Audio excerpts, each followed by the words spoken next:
Welcome to the कानून शहादत lecture series. अस्सलाम वालेकुम रहमतुल्लाहि व बरकात। डियर फेलोज़, आज हम रेलिवेंसी ऑफ फैक्ट का जो टॉपिक है उसको कंप्लीट करने जा रहे हैं और आज हम आर्टिकल नंबर 27 से लेकर 29 तक को डिस्कस करेंगे। सबसे पहले हमारे पास आर्टिकल नंबर 27 है, वो कहते हैं facts showing existence of state of mind और ऑफ बॉडी और बॉडीली फीलिंग्स।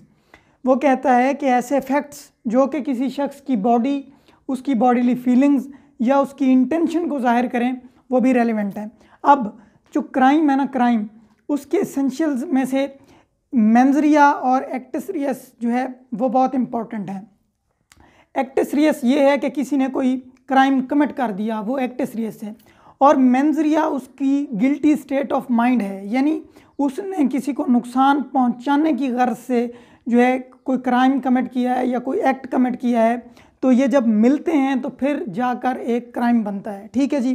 अब ये कहता है आर्टिकल नंबर 27 कि एक बंदे ने एक्ट तो कमिट कर दिया, अब ये कैसे पता चलेगा कि उसने इलविल में किया है, गुडविल में किया है, उसकी नीयत कैसी थी, उसको नॉलेज था कि ऐसा हो सकता है, उसकी इंटेंशन क्या थी इसके पीछे, या उसको ये पता था कि मैं जो एक्ट कर रहा हूँ उसका नतीजा क्या निकलना है, यानी ये कैसे पता चलेगा।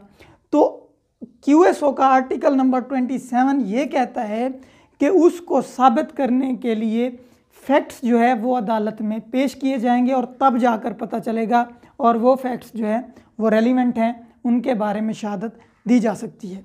उसके बाद है जी आर्टिकल नंबर 28, ये कहता है facts bearing on question whether act was accidental और इंटेंशनल। देखें जी, 27 और 28 में थोड़ा सा फ़र्क है। 27 कहता है कि बंदे ने एक्ट जो कमिट किया है वो इंटेंशन के साथ किया है, उसको नॉलेज था कि ये मैं कर रहा हूँ, लेकिन उसके पीछे उसकी गुडविल थी या इलविल थी, ये फैक्ट को पेश करके अदालत में साबित करना है। ठीक है जी। लेकिन आर्टिकल नंबर 28 कहता है कि अगर कोई एक्ट हो जाता है जिसमें यही पता ना चले कि उसकी इंटेंशन थी या वो एक्सीडेंटल हुआ है, तो फिर क्या होगा। यानी ये जो है वो कंटेनर लेकर जा रहा था और वो कंटेनर चढ़ा देता है बी की गाड़ी के ऊपर, जिससे बी की डेथ हो जाती है। तो अब ये कैसे पता चलेगा कि ए ने कंटेनर जानबूझकर इसके ऊपर चढ़ाया है या ये एक्सीडेंट हुआ है। यानी बाद लोगों को मरवाने के लिए भी ये जो है फार्मूला यूज़ किया जाता है कि एक्सीडेंट करवा दिया जाता है। तो ये कैसे पता चलेगा कि ए ने जो कंटेनर बी की गाड़ी के ऊपर मारा है, जो एक्सीडेंट हुआ है वो मतलब इंटेंशन के साथ था या अनइंटेंशनल था। तो वो भी, उसके लिए भी एविडेंस जो है वो अदालत में पेश किया जाएगा, और वो फैक्ट्स जो कि इस चीज़ को साबित करने के लिए अदालत में पेश किए जाएं वो भी रेलिवेंट है। उसके बाद है जी आर्टिकल नंबर 29, वो कहता है existence of course of business when relevant. कि जी ये कैसे पता चलेगा कि एक एक्ट जो है वो हुआ है या नहीं हुआ, एक काम जो है उसके होने या ना होने का कैसे पता चलेगा। अब देखें, मिस्टर ए था, ठीक है जी, इसने देने थे पैसे मिस्टर बी के। मिस्टर बी इससे पैसे मांगने जाता है, ये कहता है भाई मैं आपको वो भेज चुका हूँ, आपके बैंक में वो पैसे ट्रांसफ़र कर चुका हूँ। ठीक है जी। बी कहता है मेरे बैंक अकाउंट में तो वो पैसे आए नहीं हैं। बी जाकर ए के ऊपर सूट फाइल कर देता है। तो अदालत कहती है जी साबित करो कि ये एक्ट हुआ है या नहीं हुआ, यानी ये काम हुआ है या नहीं हुआ। तुम जो कह रहे हो कि मैंने पैसे भेज दिए हैं, तो ये जो बैंक की स्टेटमेंट है वो अदालत में लेके आएगा। ठीक है जी। तो यानी किसी काम के होने या ना होने, किसी एक्ट के जो है होने या ना होने के बारे में जो भी फैक्ट्स अदालत में पेश किए जाएंगे वो भी रेलिवेंट फैक्ट कहलाते हैं। तो आज हमारा जो आर्टिकल नंबर 18 से लेकर 29 तक जो आर्टिकल्स हैं रेलिवेंसी ऑफ फैक्ट के, वो ख़त्म हो चुके हैं। आर्टिकल नंबर 27 ये कहता है कि किसी शख्स के माइंड या उसकी बॉडीली फीलिंग्स, उनको जानने के लिए जो भी फैक्ट्स अदालत में पेश किए जाएंगे वो रेलिवेंट होंगे। यानी किसी बंदे ने वो एक्ट जो है किस तरीके से कमिट किया है, यानी इलविल थी, गुडविल थी, उसकी इंटेंशन थी या नहीं थी।